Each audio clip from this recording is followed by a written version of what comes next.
Hello students, ਅਸੀਂ ਕਰ ਰਹੇ ਹਾਂ class 9th chapter 12th heroes formula exercise 12.2 जिस ਦੇ ਅਸੀਂ ਪਹਿਲੇ 4 ਕੁਐਸਚਨ ਕਰ ਚੁੱਕੇ ਹਾਂ ਤੇ ਕੁਐਸਚਨ ਨੰਬਰ ਕਰਨਾ ਹੈ 5th।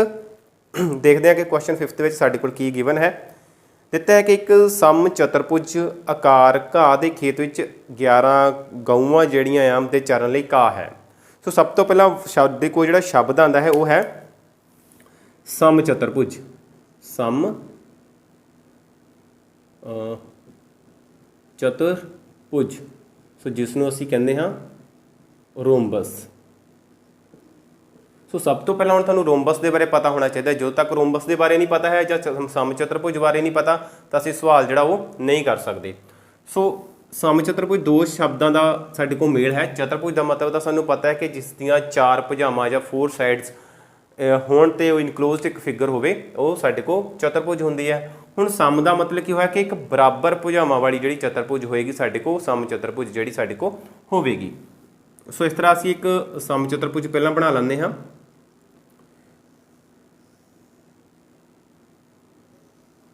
सो इस तरह साडे कोल एक ये जिहड़ी कि सम चतुर्भुज बन जाती है जिसका नाम रखते हैं ए बी सी और डी।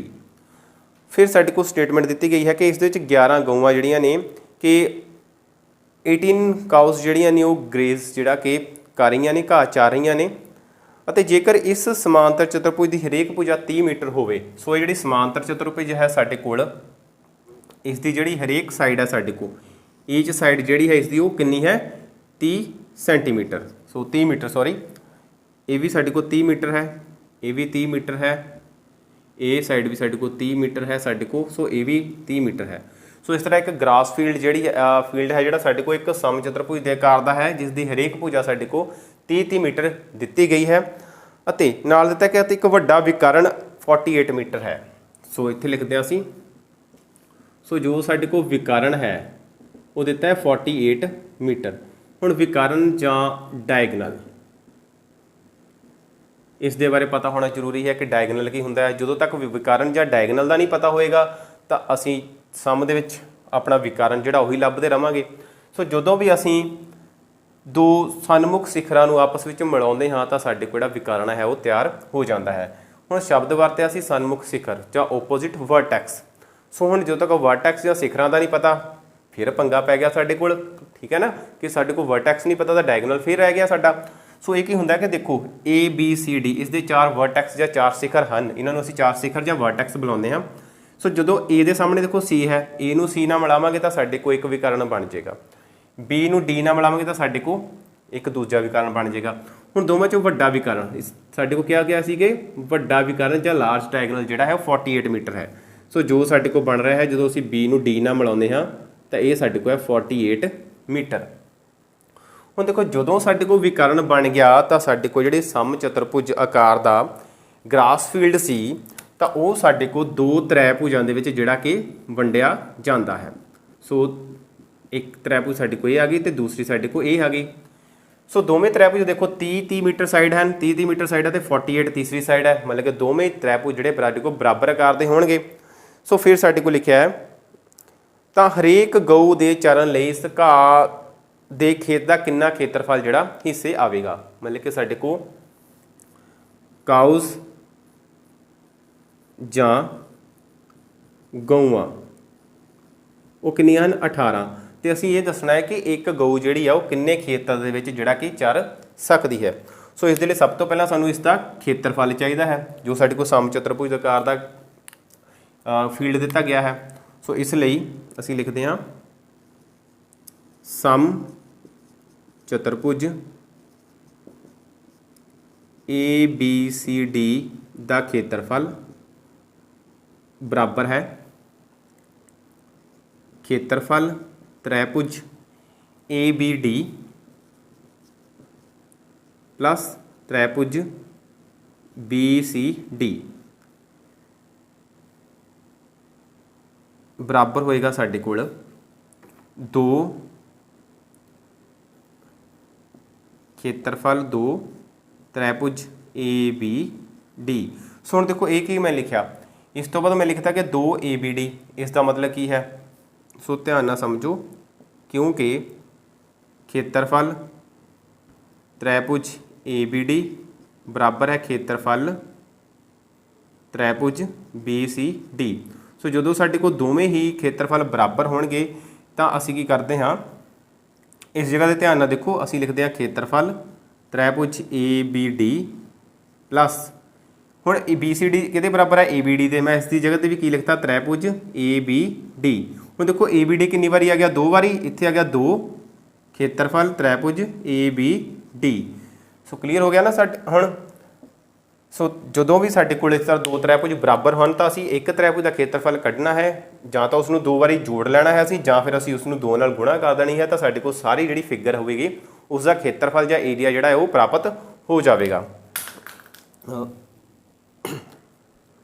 ਸੋ ਦੇਖਦੇ ਹਾਂ ਕਿ ਕਿਸ ਤਰ੍ਹਾਂ ਪ੍ਰਾਪਤ ਕਰਨਾ ਹੈ ਅਸੀਂ ਤ੍ਰੈਭੁਜ ABD ਤੋਂ। ਸੋ ਤ੍ਰੈਭੁਜ ABD ਦੀ ਗੱਲ ਕਰੀਏ ABD, ਜਿਸ ਦੇ ਵਿੱਚ ਸਾਡੇ ਕੋਲ 3 ਭੁਜਾਵਾਂ ਹਨ, ਇੱਕ A, ਦੂਸਰੀ B, ਤੀਸਰੀ ਹੋਏਗੀ ਸਾਡੀ C। ਸੋ ਇਹ ਵੀ 30 ਮੀਟਰ ਰੱਖਦੇ ਹਾਂ ਅਸੀਂ, ਇਹ ਵੀ ਅਸੀਂ 30 ਮੀਟਰ ਲੈਂਦੇ ਹਾਂ, ਤੇ ਇਹ ਸਾਡੇ ਕੋਲ ਹੈਗੀ 48 ਮੀਟਰ, ਜੋ ਸਾਡਾ ਇੱਕ ਡਾਇਗੋਨਲ ਜਾਂ ਵਿਕਰਨ ਜਿਹੜਾ ਦਿੱਤਾ ਗਿਆ ਹੈ।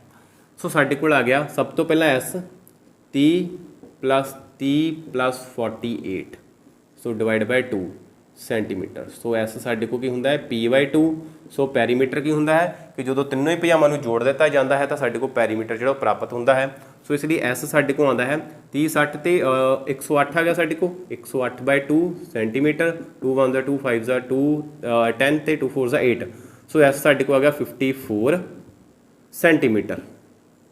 ਸੋ ਹੁਣ ਅਸੀਂ ਹੀਰੋ ਸੂਤਰ ਦੀ ਵਰਤੋਂ ਕਰਾਂਗੇ।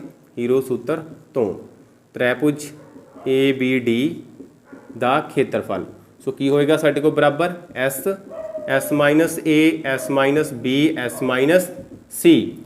ਸੋ ਸਾਡੇ ਕੋਲ S ਕਿੰਨਾ ਦਿੱਤਾ ਗਿਆ ਹੈ, S ਹੈ ਸਾਡੇ ਕੋਲ 54 54, ਫਿਰ ਆਏਗਾ 54 - 30, ਫਿਰ ਸਾਡੇ ਕੋਲ ਆਏਗਾ 54 - 30, ਸੋ ਫਿਰ ਸਾਡੇ ਕੋਲ ਆਏਗਾ 54 - 48 48 ਨਾਲ ਆ ਜਾਏਗਾ ਸੈਂਟੀਮੀਟਰ ਸਕੁਅਰ। ਸੋ ਸੈਂਟੀਮੀਟਰ ਸਕੁਅਰ ਜਾਂ ਮੀਟਰ ਸਕੁਅਰ, ਸੌਰੀ ਸਾਡੇ ਕੋਲ ਹੈ ਮੀਟਰ, ਇਹ ਸਾਰਾ ਕੁਝ ਮੀਟਰ ਦੇ ਵਿੱਚ ਗਿਵਨ ਹੈ ਸਾਡੇ ਕੋਲ, ਇਸ ਲਈ ਅਸੀਂ ਮੀਟਰ ਯੂਜ਼ ਕਰਾਂਗੇ।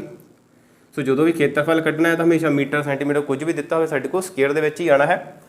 ਸੋ ਹੁਣ ਦੇਖੋ ਸਾਡੇ ਕੋਲ ਆਉਂਦਾ ਹੈ 54 ਨੂੰ ਅਸੀਂ ਕੀ ਲਿਖਦੇ ਹਾਂ 9 6 ਦਾ 54, 9 6 54, ਫਿਰ ਸਾਡੇ ਕੋਲ ਕੀ ਆਉਂਦਾ ਹੈ ਬ੍ਰੈਕਟ ਦੇ ਵਿੱਚ 54 ਜੋ 30 ਮਾਈਨਸ ਕਰੋ ਸਾਡੇ ਕੋਲ ਆਉਂਦੇ 24, ਫਿਰ ਸਾਡੇ ਕੋਲ 24 ਆ ਗਿਆ, ਫਿਰ ਦੇਖੋ ਸਾਡੇ ਕੋਲ ਆਉਂਦਾ 54 - 48, 14 ਚੋਂ 8 6 ਮਾਈਨਸ ਕੀਤੇ 6 ਆ ਗਿਆ ਸਾਡੇ ਕੋਲ, ਨਾਲ ਆ ਗਿਆ ਮੀਟਰ ਸਕੁਅਰ। ਹੁਣ ਧਿਆਨ ਨਾਲ ਦੇਖੋ ਸਾਡੇ ਕੋਲ ਕੀ ਬਣਦਾ ਹੈ ਰੂਟ ਦੇ ਵਿੱਚ, ਇਹ ਆਉਂਦਾ ਸਾਡੇ ਕੋਲ 9 ਗੁਣਾ 6, ਇੱਧਰ ਵੀ ਦਿੱਤਾ ਹੈ ਇੱਧਰ ਵੀ ਹੈ 6 ਦਾ ਵਰਗ, 24 ਸਾਡੇ ਕੋਲ 2 ਵਾਰੀ ਹੈ 24 ਦਾ ਵਰਗ, ਨਾਲ ਆ ਗਿਆ ਮੀਟਰ ਸਕੁਅਰ। ਸੋ 24 ਦਾ ਵਰਗ ਜਿਹੜਾ ਹੈ ਅਸੀਂ ਉਸ ਦੇ ਵਿੱਚੋਂ ਇਹ ਰੂਟ ਕੈਂਸਲ ਹੋ ਗਿਆ, ਸਾਡੇ ਕੋਲ 24 ਬਾਹਰ ਲਿਖਿਆ ਗਿਆ, ਇਸ ਤਰ੍ਹਾਂ 6 ਦਾ ਕੈਂਸਲ ਹੋ ਗਿਆ, ਸਾਡੇ ਕੋਲ 6 ਬਾਹਰ ਲਿਖਿਆ ਗਿਆ, ਬਚਦਾ ਹੈ 9। ਸੋ 9 ਦਾ ਵਰਗਮੂਲ ਕਿੰਨਾ ਹੁੰਦਾ ਸਾਡੇ ਕੋਲ, 9 ਦਾ ਵਰਗਮੂਲ ਹੁੰਦਾ ਹੈ 3। ਸੋ 9 ਦੀ ਜਗ੍ਹਾ 'ਤੇ ਆ ਗਿਆ ਸਾਡੇ ਕੋਲ 3 ਮੀਟਰ ਸਕੁਅਰ। ਸੋ ਸਾਡੇ ਕੋਲ ਸਾਰਾ ਹੀ ਗੁਣਾ ਕਰਕੇ ਕਿੰਨਾ ਆਉਂਦਾ ਦੇਖਦੇ ਹਾਂ। ਸੋ ਇਹ ਆ ਗਿਆ 24 ਗੁਣਾ 6 ਤੀਏ 18 ਮੀਟਰ ਸਕੁਅਰ। ਸੋ 18 ਚੌਕ 72, ਸਾਡੇ ਕੋਲ ਆ ਗਿਆ 2 7, ਸਾਡੇ ਕੋਲ ਹਾਂਸਲ ਜਾਂ ਕੈਰੀ ਹੋ ਜਾਏਗਾ। ਸੋ 8 2 36, 36 ਤੇ ਸਾਡੇ ਕੋਲ +7 ਕਿੰਨਾ ਆ ਜਾਏਗਾ 43। ਸੋ ਸਾਡੇ ਕੋਲ ਆ ਗਿਆ 432 ਮੀਟਰ ਸਕੁਅਰ। ਸੋ ਸਾਡੇ ਕੋਲ ਇਹ ਆ ਗਿਆ ਖੇਤਰਫਲ ਤ੍ਰੈਭੁਜ ABD। ਹੁਣ ਅਸੀਂ ਪਤਾ ਕਰਨਾ ਹੈ ਕਿ ਪੂਰੇ ਸਾਡੇ ਕੋਲ ਸਮਚਤੁਰਭੁਜ ਦਾ ਖੇਤਰਫਲ ਕਿੰਨਾ ਹੈ। ਸੋ ਸਾਡੇ ਕੋਲ ਆਏਗਾ, ਇਸ ਲਈ ਸਮਚਤੁਰਭੁਜ ABCD ਦਾ ਖੇਤਰਫਲ ਬਰਾਬਰ ਹੋ ਜਾਏਗਾ 2 ਗੁਣਾ ਕੀ ਦਿੱਤਾ ਗਿਆ ਸਾਡੇ ਕੋਲ ABD ਨਾਲ ਹੈ ਸਾਡੇ ਕੋਲ, ਠੀਕ ਹੈ ਨਾ। ਇੱਥੇ ਅਸੀਂ ਇਸ ਨੂੰ ਮੰਨ ਲੈਂਦੇ ਹਾਂ ਸਮੀਕਰਨ ਇਕੁਏਸ਼ਨ 1 ਮੰਨ ਲੈਂਦੇ ਹਾਂ। ਸੋ ਇੱਥੇ ਲਿਖ ਲਓ 1 ਤੋਂ। ਸੋ ਇਕੁਏਸ਼ਨ ਫਸਟ ਸਾਡੇ ਕੋਲ ਆ ਗਿਆ 432 ਮੀਟਰ ਸਕੁਅਰ। ਸੋ ਗੁਣਾ ਕਰਦੇ ਹਾਂ ਸਾਡੇ ਕੋਲ ਆਉਂਦਾ 2 ਦੂਣੀ 4, 2 ਤੀਏ 6, 2 ਚੌਕੇ 8, 864 ਮੀਟਰ ਸਕੁਅਰ। ਸੋ ਇਸ ਤਰ੍ਹਾਂ ਸਾਡੇ ਕੋਲ ਸਾਰੇ ਫੀਲਡ ਦਾ ਜਿਹੜਾ ਗ੍ਰਾਸ ਫੀਲਡ ਹੈ ਉਸਦਾ ਖੇਤਰਫਲ ਕਿੰਨਾ ਆ ਜਾਂਦਾ ਹੈ 864 ਮੀਟਰ ਸਕੁਅਰ। 864 ਮੀਟਰ ਦਾ ਘਾਤ 2। ਹੁਣ ਸਾਡੇ ਕੋਲ ਕਿੰਨੀਆਂ ਗਊਆਂ ਹਨ 18, ਇਸ ਦੇ ਵਿੱਚ 18 ਗਊਆਂ ਚਰ ਰਹੀਆਂ ਹਨ, ਇੱਕ ਗਊ ਇਸ ਦੇ ਵਿੱਚ ਕਿੰਨਾ ਹਿੱਸਾ ਜਿਹੜਾ ਉਹ ਚਰੇਗੀ ਪ੍ਰਾਪਤ ਕਰਨਾ ਹੈ ਅਸੀਂ। ਇਸ ਲਈ ਇੱਕ ਗਊ ਦੁਆਰਾ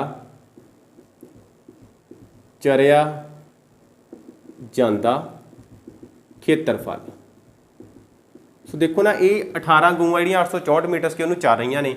ਸੋ ਸੋ ਸਾਡੇ ਕੋਲ ਆ ਗਿਆ 864 ਡਿਵਾਈਡ ਕਰ ਦਾਂਗੇ ਅਸੀਂ 18 ਦੇ ਨਾਲ, ਕਿਉਂਕਿ ਅਸੀਂ ਇੱਕ ਗਊ ਦਾ ਕੱਢਣਾ ਹੈ ਨਾ ਅਸੀਂ। ਸੋ ਜਦੋਂ ਵੀ ਇੱਕ ਦੀ ਚੀਜ਼ ਕੱਢਣੀ ਹੈ ਅਸੀਂ ਤਾਂ ਅਸੀਂ ਡਿਵਾਈਡ ਕਰਾਂਗੇ। ਸੋ ਇਹ ਸਿੰਗਲ ਵੱਲ ਜਾਣਾ ਹੈ ਡਿਵਾਈਡ ਕਰਾਂਗੇ, ਅਗਰ ਮਲਟੀਪਲ ਵੱਲ ਜਾਣਾ ਹੈ ਅਸੀਂ ਤਾਂ ਗੁਣਾ ਕਰਾਂਗੇ। ਸੋ ਸਾਡੇ ਕੋਲ ਆ ਜਾਏਗਾ 864 ਡਿਵਾਈਡ ਬਾਈ 18, 18 1 18, 18 2 36, 18 3 54, 18 4 72, 18 5 90। ਸੋ ਸਾਡੇ ਕੋਲ 4 ਟਾਈਮਸ ਗਿਆ 72, ਸਾਡੇ ਕੋਲ ਆ ਜਾਏਗਾ 162 ਮਾਈਨਸ ਕੀਤੇ 4 4, ਸੋ ਸਾਡੇ ਕੋਲ 144 ਆਇਆ। ਸੋ 18 8 ਦਾ ਸਾਡੇ ਕੋਲ ਕਿੰਨਾ ਆ ਜਾਏਗਾ 144। ਕਲੀਅਰ ਨਾ, ਸਾਡੇ ਕੋਲ ਦੇਖੋ 18 8 ਦਾ 8 64, 6 ਆਂਸਰ 8 ਤੇ 6 14, ਸੋ ਸਾਡੇ ਕੋਲ ਕਿੰਨਾ ਆ ਗਿਆ 144।